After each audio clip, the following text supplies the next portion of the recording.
Assalamualaikum everyone, this is Sheikh Shawn and welcome back to my channel.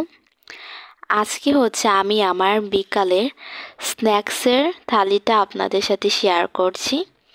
আজকে বিকালে snacks নিয়েছি এক cup herbal tea. এই herbal টিটা কিন্তু আমি নিজে তৈরি করি। আর এখানে নিয়েছি একটা চিকেন সমোসা। যেহেতু এখন শীতের সময়, সমোসা কিন্তু আমাদের সবারই অনেক পছন্দের। আর নিয়েছি একটা চিকেন বার্গার। আমি একটু খুলে দেখাচ্ছি, এই আমাদের চিকেন বার্গারটা। তো আলহামদুলিল্লাহ, এটাই আজকে আমার স্ন্যাক্স। ভিডিওটা যারা যারা দেখছেন, ভিডিও ভালো লাগলে ভিডিওতে অবশ্যই লাইক করবেন এবং নতুন নতুন ভিডিওর জন্য চ্যানেলটিকে অবশ্যই সাবস্ক্রাইব করবেন। আজকের মতো বিদায় নিচ্ছি। সবাই ভালো থাকুন, সুস্থ থাকুন। আল্লাহ হাফেজ।